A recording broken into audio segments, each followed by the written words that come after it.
Hi, Edward Reformina here, author of Pinoy MLM Expose and the creator of Sponsor More Downlines. In this 3-part video training, ituturo ko sa iyo yung mga secret sponsoring strategies na nadiskubre at natutunan ko na tumutulong sa akin para makapag-sponsor ng 10 up to 23 direct downlines every single month. Ang goal ko sa video na to ay ma-share sa iyo yung mga strategies na natutunan ko and hopefully ma-apply mo din tong mga strategies na to sa business na ginagawa mo ngayon para makuha mo yung resulta na gusto mo. Ginagawa ko to dahil alam ko na madaming Pinoy networkers ang nagsistruggle o nahihirapan sa kanilang network marketing business. So sa ganitong paraan, I hope makatulong kahit paano.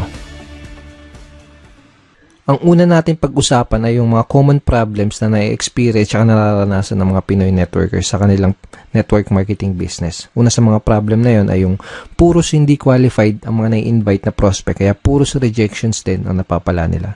So karamihan ng mga na-invite nila is mga negative, mga skeptical, kung hindi negative at skeptical, mga walang pera. So ito yung ilan sa mga reason kung bakit puros rejections yung napapala nila doon sa mga ini-invite nila. Pangalawang problem is, madami na silang na-invite, pero nahihirapan at wala pa din silang mapajoin. So, na-invite na nila lahat ng mga kakilala, kaibigan at kamag-anak nila, pero nahihirapan silang i-convert yung mga prospects na yun into downlines. Pangatlong problem is, nauubusan sila ng panggalaw. So, yun nga, dahil nga, ang dami na nilang na-invite, tapos puros rejection, hirap sila magpasala. Nangyayari, mas malaki pa yung ginagastos nila kaysa dun sa kinikita nila. At kadalasan, nagkakanda utang-utang pa imbis na kumita. So, ito yung mga ilan sa mga common problems na na-experience sa mga network marketers. Actually, ito din yung mga naging problema ko nung nagsisimula pa lang ako sa network marketing business ko. So, halos araw-araw akong pumupunta sa office namin para mag-invite ng mga kakilala at kaibigan ko. And ginawa ko lahat ng mga sinabi at tinuro sa akin ng upline ko. Nag-invite ako ng kung sino-sino, namigay ako ng flyers sa kalsada, sa mga malls, na musakal, nag-house party, nagbahay-bahay, etc. etc. Pero yun nga, puros rejections yung napala ko. At yung puros rejections yung natanggap ko sa mga prospect ko kahit ang dami ko nang in-invite. Karamihan doon sa mga na-invite ko, puros negative, mga skeptical. Yung iba sinabihan ako na scam daw yung ginagawa ko. Yung iba sinabi, balikan ko na lang daw sila kapag may resulta na ako. Yung iba naman, sinabi na yung mga nauna lang kumikita dyan, kung ano-ano pa. Sa madaling salita, puros mga hindi qualified na prospects yung mga na-invite ko. So, ayun nangyari sa akin. After 4 months, isa lang yung napasali ko. Actually, itong isang napasali ko na to parang naawa lang siya sa akin kasi nga wala akong mapajoin. Parang napilitan lang siya na mag-join sa akin. And dahil nga gano'n, hindi ako kumikita sa business ko, puros failures and rejection, nagkanda utang-utang ako kasi dahil syempre kailangan ng panggalaw. Okay? So, nagkanda utang-utang. And then, ang laki ng pera din na nalugi sa akin. So, umabot ng mga nasa 80,000 mahigit or more. Hindi ko na alam. Pero syempre, hindi ako basta-basta sumuko. Ang ginawa ko, naghanap ng mga solusyon doon sa mga problema ko na yon. Okay? And thank God, nakahanap naman ako ng solusyon.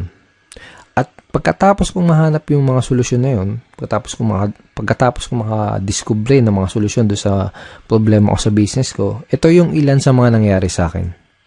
I sponsored 63 direct downlines in 4 short months.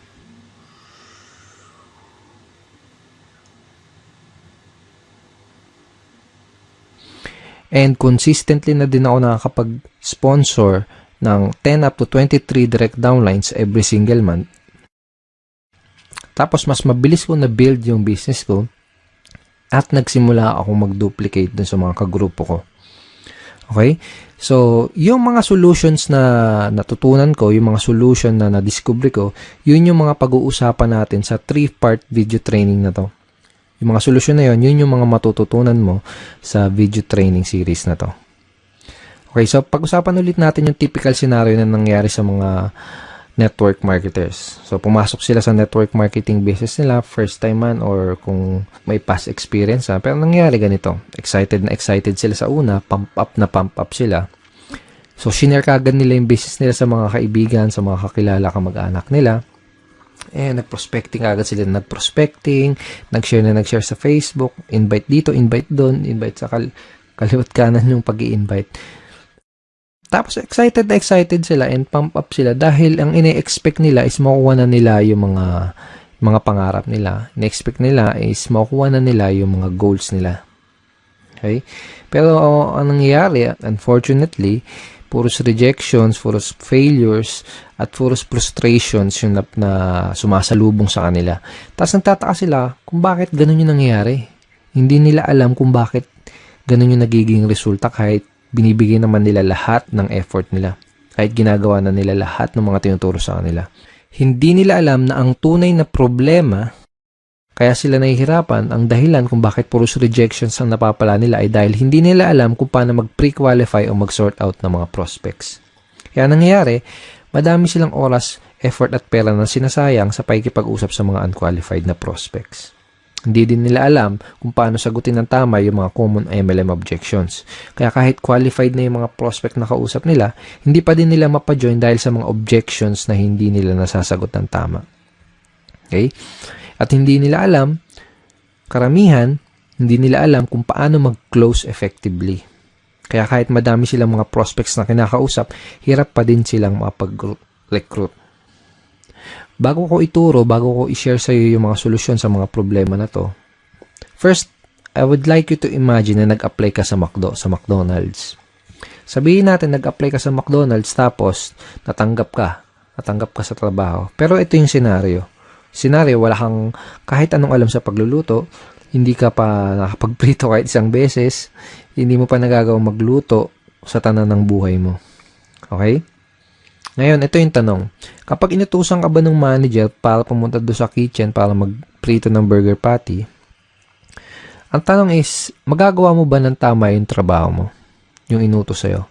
Malamang hindi kasi nga wala ka pang background, wala ka pang knowledge para gawin yung task na yan. Tingin mo alam mo kung kailan mo babaliktarin yung burger patty. Tingin mo alam mo kung luto na o kung hilaw pa yung burger patty na niluluto mo. Malamang hindi kasi nga wala ka pa nung idea, wala ka pa nung tamang knowledge para gawin yung trabaho na yun. So para magawa mo yung trabaho, ang gagawin nila sa totoong buhay, ang gagawin nila sa'yo dito kapag nag-apply ka pag pumasok ka sa McDo, ang gagawin nila sa'yo, bibigyan ka nila ng tamang training. Okay? Bigyan ka nila ng tamang training para magkaroon ka ng tamang knowledge. Pag meron ka na ng tamang knowledge, magkakaroon ka ng tamang skills para magawa mo ng tama yung trabaho mo. So, ganun din dito sa network marketing. Kung gusto mong magawa ng tama ang negosyo mo, kailangan mo ng tamang training at kailangan mong matutunan yung mga tamang skills. Lalo na kung first time mo pa lang sa network marketing or kung bago ka pa lang sa business mo.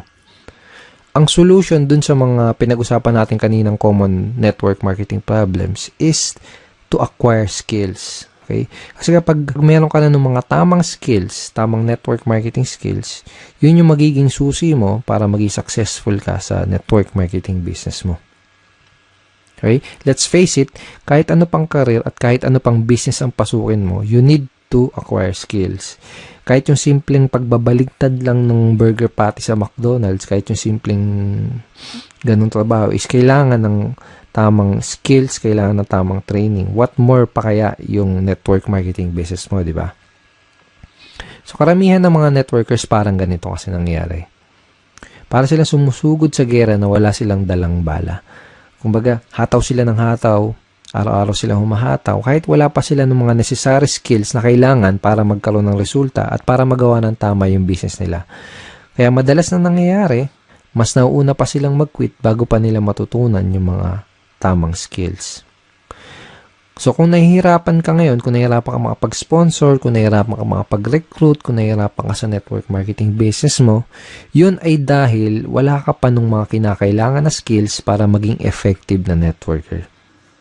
Kung gusto mo ng resulta sa business mo, aralin mo lang ng mabuti yung mga skills na yun. Ngayon, pag-usapan natin na yung 3 solution skills to success that you need to learn.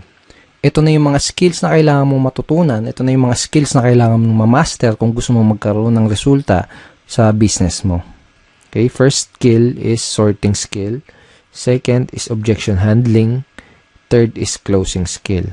Ang una natin pag-usapan ay yung sorting. Bibigyan kita ng magandang analogy para mas mag-grasp at mas maintindihan mo na mabuti kung ano ba tong sorting. So sabihin natin may nakita kang 3 mansanas dun sa lamesa. Okay? So gusto mo kumain ng mansanas, kaya ang ginawa mo, kumuha ka ng kutsilyo, hiniwa mo sa gitna yung mansanas. Yung unang mansanas nakita mo, bulok na yung loob niya. So ang ginawa mo, hindi mo kinain. Okay? Pangalawang mansanas na hiniwa mo, nakita mo may uod yung loob. So, ang ginawa mo, hindi mo din kinain. Okay? Yung pangatlong mansanas na hiniwa mo, nakita mo okay na siya. Hinog na at pwedeng-pwede nang kainin. So, yun ang kinain mo. Yun lang yung kinain mo. So, ang ginawa mo, hindi mo kinain yung naunang 2 mansanas kasi nalaman mo kaagad na hindi sila maganda kainin tsaka baka magkasakit ka pa. Okay? Ganun yung sorting. Pwede mong i-apply to sa network marketing business mo. Pwedeng sa simula pa lang, pwedeng sa una pa lang ay malaman mo na kagad kung sino lang ba yung mga qualified dun sa lahat ng mga prospect na kinakausap mo. Para mag-i-invest ka lang ng oras, ng effort, tsaka ng pera mo doon sa mga qualified na prospect. Napaka-importante na matutunan mo ang skill na to kasi kapag marunong ka mag-sorting, hindi ka na mag-aaksaya ng oras, effort at pera para lang kausapin yung mga hindi qualified na prospects. Okay? Pag marunong ka mag-sorting, mas makakapag-save ka ng valuable time mo dahil ang mga kakausapin mo lang ay yung mga taong gustong makinig ng business presentation mo at ng mga sasabihin mo. Mas less din yung magiging rejection mo dahil masasala mo ng maigi yung mga makakausap mo at madadala mo sa opisina nyo. Ngayon, tatanungin kita, sinong mas gusto mong kausapin? Sinong mas gusto mong entertainin? Sino yung mas gusto mong dalhin sa opisina nyo? Yung mga taong walang idea sa pupuntahan nyo, yung mga negative, mga skeptical, yung mga walang pang-invest, o yung mga qualified, open-minded, at may mga desire maging successful na prospect na interesadong malaman ang opportunity mo. Okay? So, di na kailangan tanungin, di ba? You can easily sort your prospects by identifying the reason why. Madali mong masusort out yung mga prospects na kinakausap mo. Ang kailangan mo lang gawin is alamin mo kung mayroon ba silang sapat na reason why, kung ano ba yung reason why nila, kung may maganda ba silang reason why para maging part ng business mo. Okay? So, sabihin natin may kinakausap kang prospect, may pinoprospect ka, o kaya sabihin natin may nag-inquire sa'yo sa mga advertisement mo, sa mga online post mo, sa mga post mo sa mga dyaryo, etc. Kung ano man yung ginagawa mong promotion. Ito yung mga ilan sa mga kailangan mong malaman para malaman mo kung qualified ba yung prospect na kinakausap mo. Okay? Bakit nila kailangan ng additional income? Bakit nila gustong maging successful? May problema ba silang gusto nilang masolusyonan? Bakit nila gustong magkaroon ng pagbabago at mas magandang buhay? Madali mong ma-identify yung mga reason why ng prospect mo by simply asking the right questions. This time, gusto kitang bigyan ng mga example questions, example lines na ginagamit ko para magawa kong malaman kung yung mga reason why ng prospect ko, para magawa kong malaman kung qualified ba yung prospect na kinakausap ko. So, sabihin natin na introduce mo na yung opportunity mo. Ito yung question na pwede mong itanong sa kanya para malaman mo kung ano yung reason why niya at para malaman mo kung qualified ba siya na prospect para sa business mo. Ito. Pwede mo bang sabihin bakit gusto mong magkaroon ng blank? Okay? So, sabihin natin, in-offer mo yung opportunity mo as a part-time business or home-based business, extra income, o kung ano man. Ganito. Ganito sasabihin mo. Pwede mo bang sabihin bakit gusto mong magkaroon ng home-based business? Pwede mo bang sabihin bakit gusto mong magkaroon ng part-time income? Okay? Another example, another variation ng question na to, ito. Ano yung reason bakit ka interesado na magkaroon ng blank? Okay? Again, ilalagay mo doon sa blank kung paano mo ina-offer yung opportunity mo. For example, ano yung reason bakit ka interesado na magkaroon ng home-based business? Ano yung reason bakit ka interesado na magkaroon ng part-time income? Ano yung reason bakit ka interesado na magkaroon ng additional source of income? Malalaman mo kung qualified ba yung prospect na kinakausap mo base dun sa isasagot niya dito sa itatanong mo. Kapag tinanong mo sa prospect mo to, ganito yung pwedeng isagot niya sa'yo. Okay. So basically, this is a screenshot ng chat conversation ko with the prospect. Basically, may kinakausap akong prospect sa Facebook and gusto kong malaman kung qualified ba siya na prospect para sa business ko. Kaya tinanong ko, ito, bakit mo gusto magkaroon ng additional source of income? So, ang sinagot niya, first reason is family. Okay? And sinabi niya din na lumalaki na yung family ko. I have one daughter and incoming baby this May 2013. So, basically, ang nangyari, sinabi niya sa akin yung reason why niya. Kung bakit niya gusto magkaroon ng additional source of income. Nalaman ko na qualified siya na prospect dahil meron siyang sapat at magandang reason why para gawin yung negosyo. Okay? Nalaman ko na kailangan niya ng dagdag na income kasi nga lumalaki na yung family niya. So, lumalaki na yung mga bills na babayaran niya, mga anak yung misis niya, etc. So, sa madaling salita, nalaman ko na qualified siya na prospect by simply asking these questions. Okay. Lahat ng prospect na kinakausap ko, inaalam ko muna ng maigi kung meron ba silang maganda o sapat na reason why. Doon ko kasi malalaman kung qualified ba sila na prospect o hindi. Alam ko kasi na kung wala silang mabibigay na magandang reason why or sapat na reason why, hindi rin sila mamomotivate na mag-take ng action. Hindi sila mamomotivate na mag-join, hindi sila mamomotivate na maglabas ng kapital. Baga wala silang sapat na reason why para magsimula ng isang network marketing business. Kung wala silang mabibigay sa akin na magandang reason why or sapat na reason why, hindi ako mag-aaksaya ng panahon para explainan pa sila, para dalhin pa sila sa office. That is how I sort my prospects and that is how I qualify my prospects. Okay, so possible scenario, sabihin natin na tinanong mo na to sa tong questions na to sa prospect mo, pero sabihin natin ang nangyari ay hindi kagad siya nag-open up sa'yo. Sabihin natin na hindi niya kagad sinabi sa'yo yung reason why niya. Posible kasi na mangyari yon, lalo na kung kakikilala mo pa lang sa kanya o kaya hindi ka pa nakakapag-build ng rapport.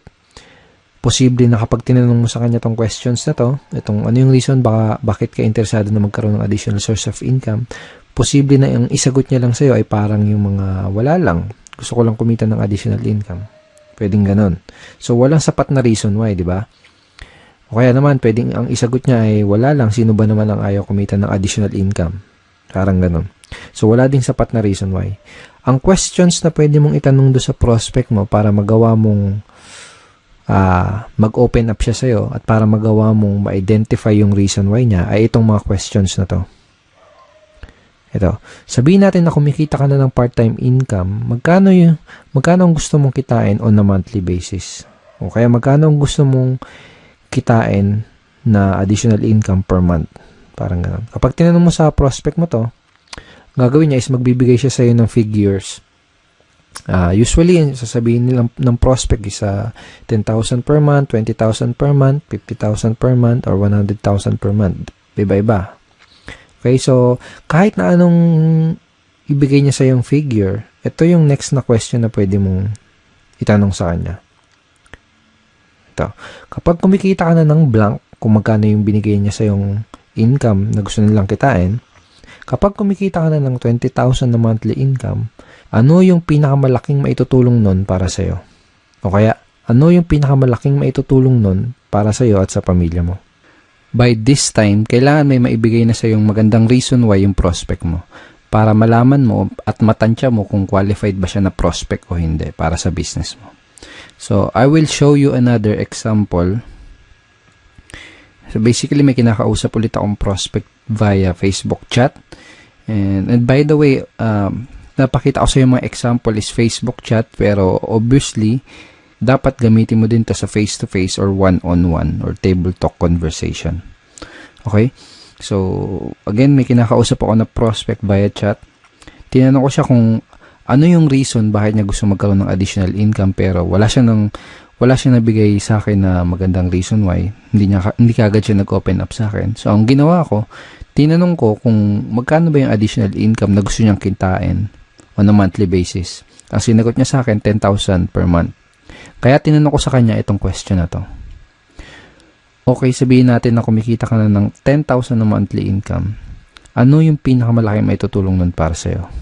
Ang sinagot niya, sa pag-aaral po, pang-araw-araw na gastos sa bahay, and sabi niya, nakikitira lang po kasi ako sa kamag-anak ko.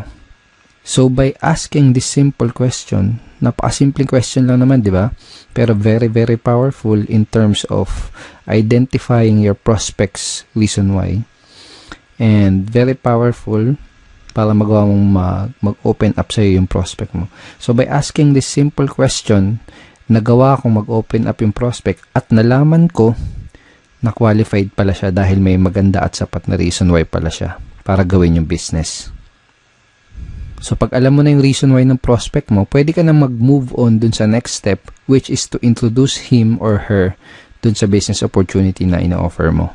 So, pag alam mo na yung reason why ng prospect mo, kapag alam mo na yung gusto niyang monthly income na kitain, ito yung line na pwede mong gamitin para madali mong ma-invite yung prospect mo doon sa inyong business opportunity meeting or BOM, sa inyong seminar or online video, kung ano man. Depende sa company nyo. Every company, iba-iba yung sistema nila. Okay, so ito yung line na pwede mong gamitin. Kung may maipapakita ako sa yung paraan na pwede kang kumita ng blank per month doing part-time para their why, isisingit mo dyan yung reason why na sinabi sa'yo ng prospect mo. Willing ka bang tignan kung ano yun?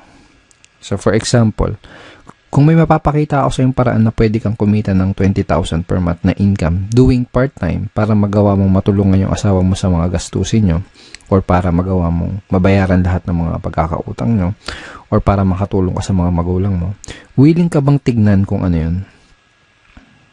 Kapag tinanong mo sa prospect mo tong question na to, ano sa tingin mo yung isasagot niya sa'yo? Tingin mo sasagutin ka niya ng hindi ako willing tignan yan? Wala akong time. Ganun ba yung sasagot niya? Most likely, ang sasagot niya sa'yo is positive answer. Ang pwedeng isagot sa'yo ng prospect mo ay tulad ng, sige, willing akong tignan kung ano yan. O kaya, mukhang okay yan ah. Ano ba yan?